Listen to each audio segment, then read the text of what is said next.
Shalom saudara yang dikasihi Tuhan. Kalau kita mau merenung sejenak saat ini, bahwa dunia ini sudah di akhir, di mana kejahatan sudah merajalela. Firman Tuhan mengatakan bahwa keadaan manusia atau dunia menjadi sukar. Manusia mencintai dirinya sendiri dan menjadi hamba uang, dan kasih menjadi dingin. Itulah tanda-tanda ada pemberontakan, ada pengkhianatan, saudara. Ada begitu banyak di dunia ini, semakin jahat. Walaupun teknologi pendidikan semakin baik, namun kejahatan tetap tidak bisa, saudara, dikalahkan dengan pendidikan saja, dengan perkembangan zaman. Karena kejahatan itu selalu ada. Karena kejahatan itu, saudara, dia akan ada dimanapun, kondisi apapun, situasi apapun. Sebab manusia itu selama ada di dunia ini selalu ada godaan. Itulah dunia. Kecuali kalau kita sudah di surga, sudah tidak ada lagi kejahatan. Iblis itu ada di dunia, diizinkan oleh Tuhan. Untuk apa? Ya memang untuk menggoda. Sehingga manusia yang tergoda berarti dia bukan pilihan Allah. Tetapi siapa yang kuatan uji, dialah orang atau pilihan Tuhan. Mari kita tunduk kepala, kita berdoa terlebih dahulu.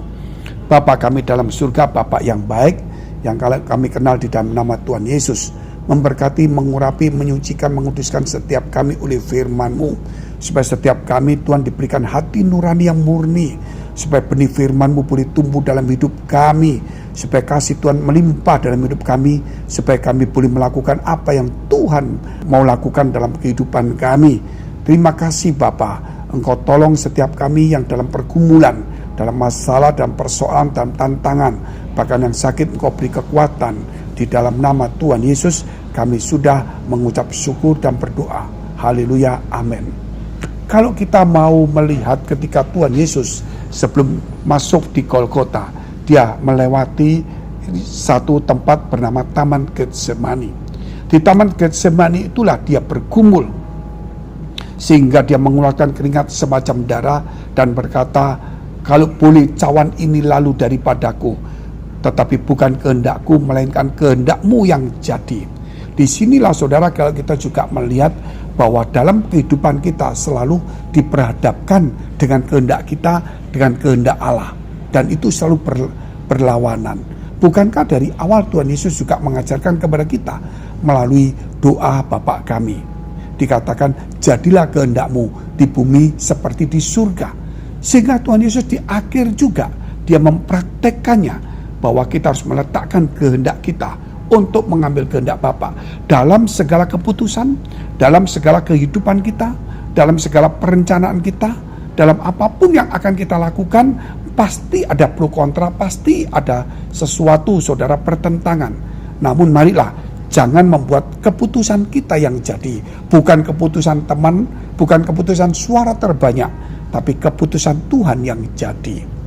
Sebab itu saudara, kalau kita melihat Tuhan Yesus mengajarkan kepada kita juga sama, yaitu barang siapa yang mau mengikut Yesus, Tuhan, harus sangkal diri dan pikul salib. Artinya di sini sebagai orang yang percaya Tuhan Yesus, kita harus saudara mau melakukan apa yang Tuhan percayakan pada kita. Kita harus melakukan apa yang Tuhan berikan tanggung jawab kepada kita. Kita harus melakukan apa yang Tuhan kehendaki, bukan yang kita kehendaki. Satu contoh yang luar biasa yang Tuhan berikan juga kepada kita. Seandainya Tuhan tetap memaksakan kehendaknya, dia tidak sampai di Golgota dan tidak ada keselamatan bagi kita semua.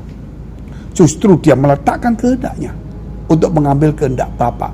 Disinilah untuk mempertaruhkan hidup kita, ya saudara, supaya kita berkenan kepada Allah atau tidak, yaitu kita harus meletakkan. Di dalam kitab Filipi juga mengajarkan kepada kita, Filipi pasal 2, bahwa kita harus menaruh pikiran dan perasaan kita yang terdapat juga di dalam Kristus Yesus.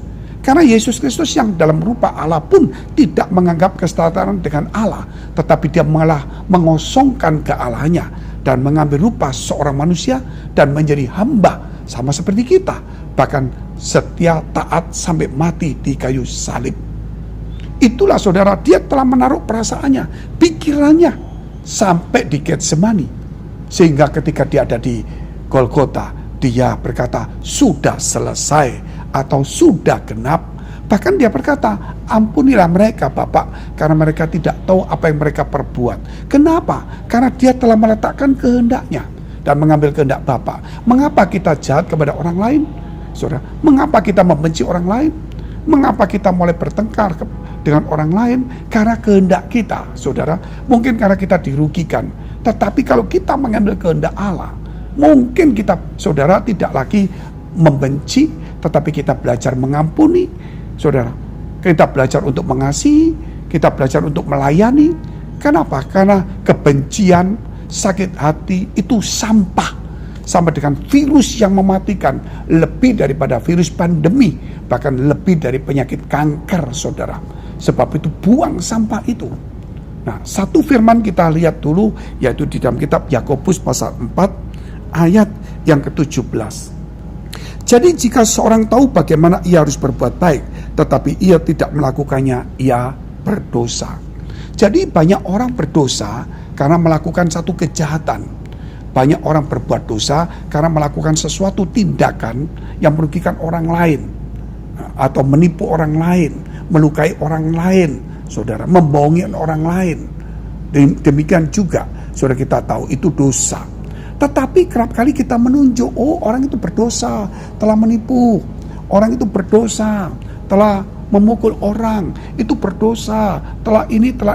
Saudara, kita melihat dosa yang mereka perbuat. Tapi kita tidak tahu bahwa kita juga berdosa. Berdosa bukan hanya menghakimi orang itu, namun kita tahu yang baik dan kita tidak melakukannya. Itu sudah dosa. Kerap kali kita tahu hal yang baik, kita tidak mau melakukannya. Saudara, kita malas, nggak mau deh, itu urusannya dia. Mama kita mau, saudara, kita tahu orang itu mau mengalami celaka, kita harus mendoakan, enggak deh, biar masing-masing urusannya sendiri kok. Dia kan punya iman, dia punya Tuhan, dia harus berdoa sendiri. Saudara, ini yang membuat, saudara, kita tahu baik dan kita tidak melakukannya, itu berdosa.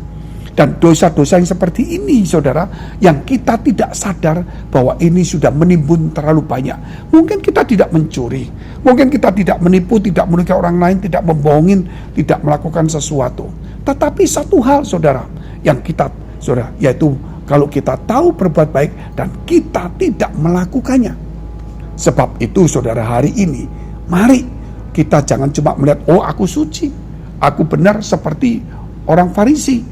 Tuhan, aku tidak seperti pemungut cukai ini. Aku datang di gereja, memberikan persembahan. Tetapi dia tidak melayani, saudara. Dia tahu orang ini salah. Dia tahu orang ini perlu dilayani. Dia tahu orang ini perlu, saudara, dinasihati, didoakan. Dia tidak melakukannya. Sehingga Tuhan berkata, dia telah menempatkan dirinya, sehingga doanya tidak dijawab. Saudara, mari kita menyadari ini. Sebab apa? Ketika kita disadarkan bahwa kita harus berbuat baik, karena ada orang, saudara, yang mungkin perlu pertolongan kita, walaupun tidak harus sepenuhnya. Sampai kita mengeluarkan harta kita, menyerahkan nyawa kita, berkorban begitu banyak, nggak perlu, saudara. Tetapi mungkin kita bisa mendoakan, melayani, menolong sebisa yang kita lakukan, saudara. Itu perlu sekali. Mungkin menasihati, mungkin mengingatkan, saudara, bahwa mungkin di situ ada ini Pak, jangan lakukan ini Nak, dan sebagainya. Itu perlu. Mungkin saudara kan merasa begini, hidup ini kok jadi nggak enak ya. Setiap kali kok hatiku ini, kok selalu memikirkan orang lain, harus memikirkan mendoakan orang lain. Ngapain ya? Saudara ingat, kalau hati kita masih seperti itu, berarti firman itu masih hidup di dalam hati kita. Karena firman itu masih mengingatkan kita. Tetapi kalau tidak ada seperti itu, berarti firman itu telah mati, tidak berbuah. Sama dengan dikatakan benih firman itu seperti benih yang ditaburkan di tanah. Ada yang saudara langsung mati karena panas, mati saudara karena akarnya tidak tumbuh, mati karena terhimpit duri, tapi ada yang berbuah. Disinilah saudara, biar firman itu hidup. Kalau firman itu hidup, kita akan care dengan orang lain. Tapi bukan berarti ikut campur urusan orang lain. Sok ikut campur bukan. Tetapi saudara, bahwa kita punya beban. Ya, punya beban yang pantas, yang baik, ya, yang bisa kita lakukan untuk sesama kita. Itu perlu, saudara. Demikian juga ketika saudara berkata, aku rasanya hidup kok nggak enak ya. Rasanya mesti mendoakan orang lain, mesti mulai di gereja, mesti ini dan itu, mesti nolong orang tuaku, mesti kerja harus baik, saudara. Itu berarti ada dorongan Roh Kudus. Kalau sampai kita hidupnya jadi ego dan kita pasif, berarti Roh Kudus tidak ada pada kita, saudara. Atau Roh Kudus telah meninggalkan kita. Sebab itu kita harus mengucap syukur kalau ada hati nurani, dorongan untuk care. Dengan care yang maksudnya dalam standar yang baik, bukan ikut campur. Tapi care melakukan sesuatu yang bermanfaat, bukan membuat gaduh, mengkhawatirkan, dan sebagainya. Saudara, itu berarti ada gerakan dari Roh Kudus dan firman itu. Sebab itu hari ini, mari saudara, jangan sampai kita menjadi orang Kristen, yaitu kita cuma memikirkan diri sendiri, kita cuma melihat kesalahan orang lain, tapi kita lupa bahwa ada begitu banyak yang kita bisa perbuat untuk orang tua kita, untuk anak kita, untuk saudara kita, untuk gereja kita, untuk jemaat kita, saudara, untuk orang sekeliling kita, untuk bos kita, karyawan kita, dan untuk semuanya. Itulah namanya hidup di dunia harus menjadi berkat. Mari kita tunduk kepala, kita berdoa. Bagi saudara yang punya pergumulan masalah persoalan tantangan, baik dalam pekerjaan, rumah tangga, karir, studi, keluarga, keuangan, bisnis, maupun dengan perjodohan, kiranya dekapkan kedua tanganmu di dadamu. Demikian saudara yang sakit, tumpangkan tangan bagian yang sakit. Percayalah kuasa Tuhan sampai hari ini tetap nyata. Dan firman-Nya berkata, imanmu menyelamatkan kamu, imanmu menyembuhkan kamu. Di dalam nama Yesus jadilah sembuh, jadilah pulih, jadilah kuat. Dan biarlah berkat Tuhan turun kepadamu, sehingga engkau menjadi berkat di dalam nama Yesus. Haleluya, amin. Jika saudara masih membutuhkan pelayanan doa dan konseling, silakan hubungi nomor tertera di bawah ini. Tuhan Yesus memberkati.